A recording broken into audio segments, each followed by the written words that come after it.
दोस्तों इलाहाबाद यूनिवर्सिटी के एक असिस्टेंट प्रोफेसर अपनी एक स्टूडेंट से फ़ोन करते हैं और कहते हैं कहाँ पर हो, पार्क में आ जाओ, तुमसे मिलने का मन कर रहा है। तो दोस्तों यह बात सुनकर वह छात्रा उनसे मिलने पार्क में चली आती है।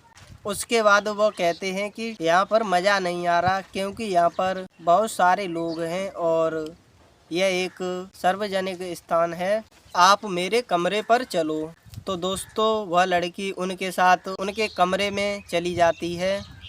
कमरे पर केवल वो प्रोफेसर और वह लड़की और कोई नहीं होता है। उसके बाद प्रोफेसर साहब कहते हैं मेरी बाहों में आ जाओ। तो वह लड़की कहती है सर इसके लिए तो मैंने पहले ही मना कर रखा है कि मुझसे ये सब कुछ नहीं हो पाएगा। लड़की कहती है मुझे माफ़ कीजिए। दोस्तों प्रोफेसर साहब उस लड़की के साथ ऐसा नाटक रचते हैं और उसे इमोशनल ब्लैकमेल करने लगते हैं कि वह लड़की मजबूर हो जाती है और उसके बाद रात भर उस लड़की के साथ प्रोफेसर मनमानी करते रहते हैं। उस लड़की की इस प्रकार हालत बिगाड़ देते हैं कि उसको रात भर वहीं पर रुकना पड़ता है। तो दोस्तों यह कहानी इलाहाबाद यूनिवर्सिटी के असिस्टेंट प्रोफेसर अजय कुमार सागर की है। उनकी एक स्टूडेंट के साथ एक तरफा प्यार और अत्याचार है की कहानी है। आइए ये सब जानते हैं इस वीडियो के माध्यम से। तो मैं आकाश यादव।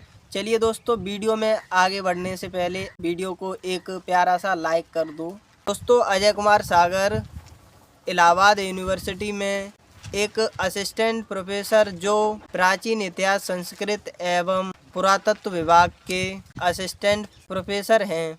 दोस्तों उन्हीं के विभाग में पढ़ने वाली एक लड़की जो प्राचीन इतिहास से बीए कर रही थी, लड़की पर उनकी नज़र पड़ती है तो उस लड़की से एक तरफा प्यार करने लगते हैं और वह उस लड़की का नंबर ले लेते हैं और वह उस लड़की से बात करने लगते हैं।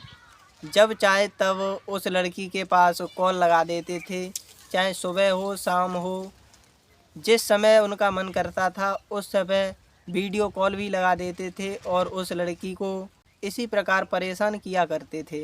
इससे लड़की परेशान रहती थी लेकिन तब भी वह उन्हें गुरु मानती थी और लड़की प्रोफेसर साहब से बात करती रहती थी, कहती थी कि ये मेरे गुरु हैं, इनसे मुझे काम है, आगे बीए करनी है। कारण से वह लड़की उनसे बात करती रहती, लेकिन लड़की बात करती रहती थी तो प्रोफेसर कुमार सागर सोचने लगे कि यह लड़की मुझसे बात करती है तो यह भी मुझे चाहती होगी। नहीं होता है, लड़की केवल गुरु के नाते से उनसे बात करती रहती है लेकिन वे उसको प्यार समझ बैठते हैं। एक दिन वह उस लड़की को प्रपोज भी कर देते हैं और उस लड़की से कहते हैं कि मैं तुमसे बहुत प्यार करता हूँ। और वह लड़की सोचती है कि यह मेरे गुरु हैं, यदि मेरे गुरु ना होते तो मैं इन्हें सबक सिखा देती।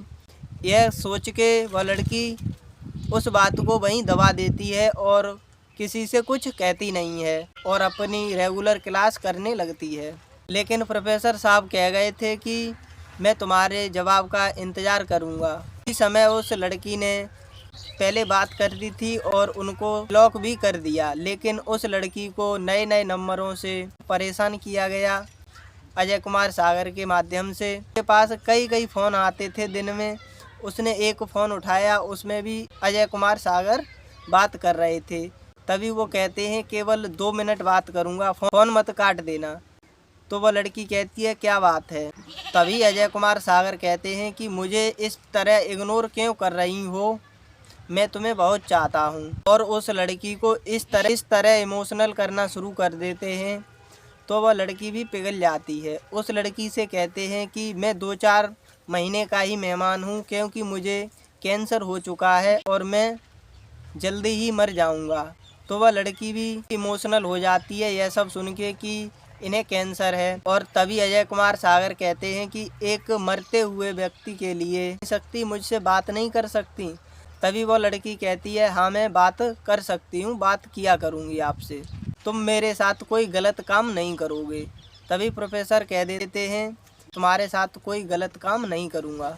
इस प्रकार से दोबारा भी उन दोनों लोगों में शुरू हो जाती है। एक दिन क्या होता है कि अजय कुमार सागर उस लड़की के पास कॉल करते हैं और कहते हैं मुझे तुम्हें देखने की इच्छा हो रही है, तुम जल्दी से पार्क में आ जाओ।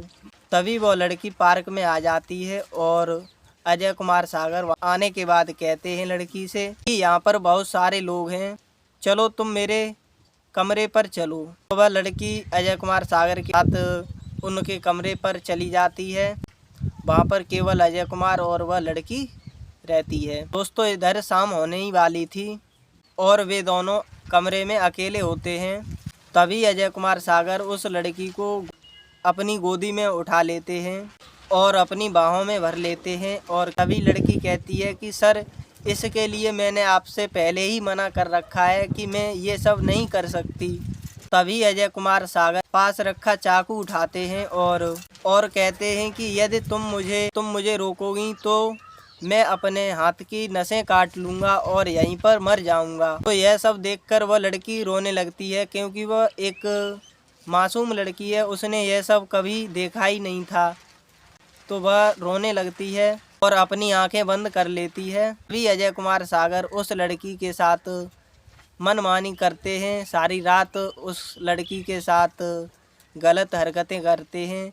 तभी उसकी तबीयत ख़राब हो जाती है और उसे रात भर वहीं रुकना पड़ता है। जब सुबह होती है तो वह लड़की अपने रूम पर आती है। तभी प्रोफेसर साहब कहते हैं कि यदि आपने यह जो शाम को यहाँ हुआ है, जो कुछ हुआ है, यदि आपने किसी को बताया तो अंजाम बुरा होगा। दोस्तों लड़की के साथ यह सब होने के बाद उसे अच्छा नहीं लगा और इसी टेंशन में सारे दिन परेशान रहती थी। तभी उसने इलाहाबाद यूनिवर्सिटी में भी बताया, लेकिन वहाँ पर उसकी कोई सुनवाई नहीं की गई और उसने तभी करनाल थाने में जाके ये शिकायत बताई। लेकिन उसे वहाँ पर भी 2-4 दिन उसे घुमाया गया, क्योंकि यूनिवर्सिटी पर दबाव था, इस वजह से उस लड़की को 2-4 दिन घुमाया गया। लेकिन कहते हैं कि न्याय तो मिलेगा और उस लड़की को तभी उस लड़की ने सोशल मीडिया पर एक वीडियो बनाई और उस वीडियो के माध्यम से